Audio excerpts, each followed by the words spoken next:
Vuitena pregunta al Govern sobre la persecució judicial en relació al procés participatiu del 9 de novembre. Formula la pregunta el senyor Lluís Llach, del grup parlamentari Junts pel Sí. Gràcies, presidenta.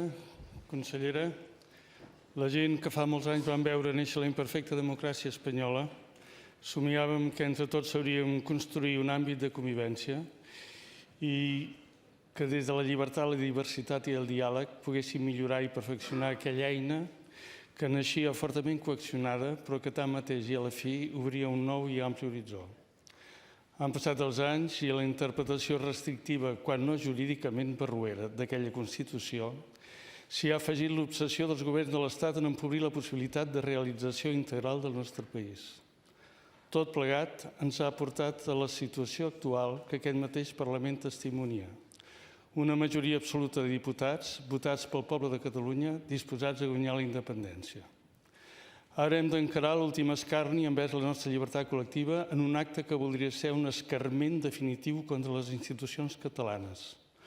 El judici dels nostres càrrecs electes més rellevants. En ple segle XXI, un president, l'Artur Mas, la vicepresidenta Ortega i la consellera Rigau aniran a judici acusats d'haver contribuït a posar les urnes el 9 de novembre. I per acabar de reblar el clau, dilluns passat se'ns anunciava que el proper dia 19 de setembre l'exconseller Francesc Homs haurà de declarar davant del Tribunal Suprem de Madrid. Ras i curt.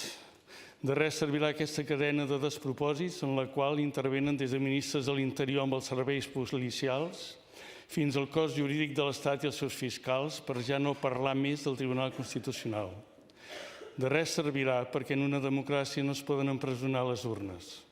I aquest és el missatge de por que se'ns vol transmetre quan es jutja aquells que les han posades.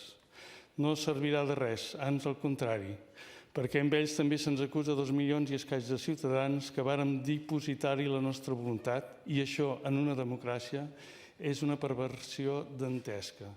No és només una pregunta, consellera, també és un prec de fermesa.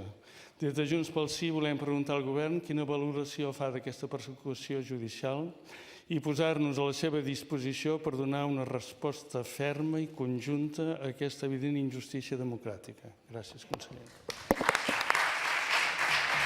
Moltes gràcies, diputat.